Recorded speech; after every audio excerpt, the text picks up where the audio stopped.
Bismillahirrahmanirrahim. Assalamu alaikum.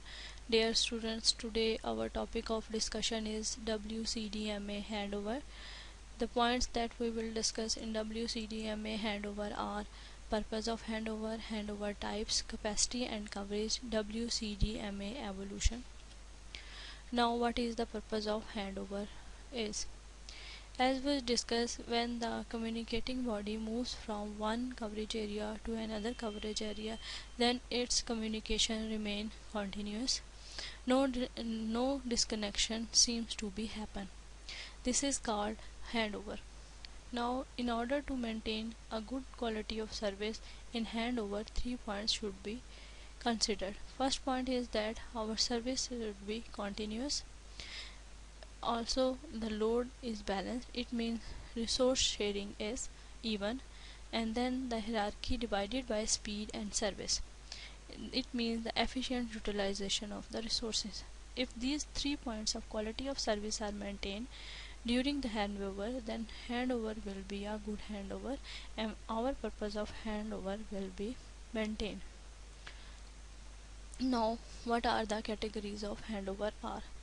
According to the signaling characters, two types of categories are soft handover, hard handover.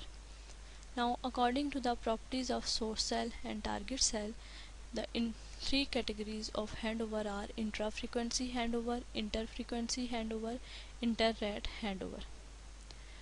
The third point of categories of handover are based on the coverage and based on the non-coverage area.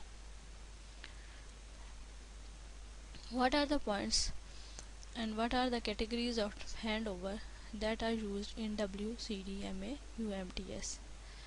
Handover in UMTS for purely inter WCDMA technology, there are three basic types of handover: hard handover, soft handover, softer handover.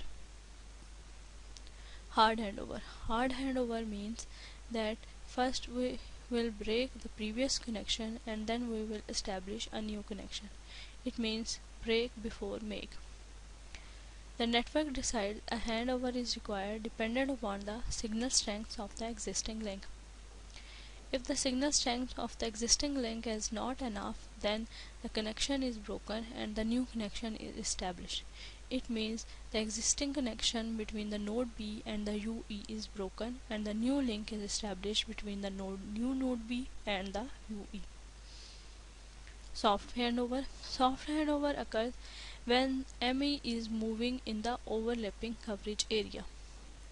The ME communicate and receive the signals from the node B's, which their signals are overlapping, but the signal strength from the node B's are different. The rack receiver is needed in UE-ME to combine the two signals. In the uplink, the best quality frame of the two signals is selected. The selection is made by the outer loop power control algorithm measurement. It means that the selection is made from the two node B's which are in the overlapping coverage area but giving the different signal strength to the UE. Negative of the soft handover is that it needs to indicate resources capacity on both node B's. Third category of the handover in WCDMA is softer handover. Softer handover is actually a special case of the soft handover.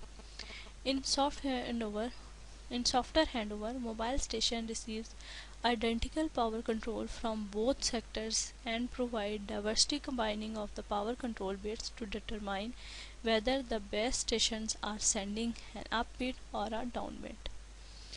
It means that in softer handover, we will consider that what are the possibilities of using the node B.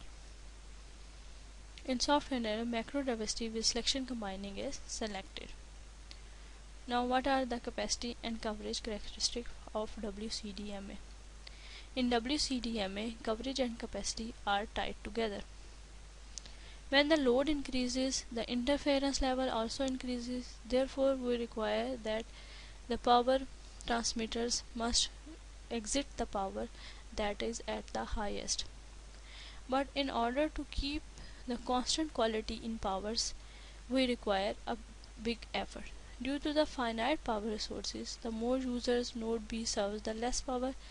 That's why the coverage will decrease. In this case, this leads to the concept of cell breathing. It means the coverage area changes as the load of the cell changes, so that our communication remain constant and with the full capacity and the coverage. Therefore, the coverage and capacity have to be planned simultaneously. Radio resource management is required or needed in WCDMA to effectively control cell breathing. Now, these are the points that we have to discuss. Hope you are clear with these concepts. Thank you and Allah Hafiz.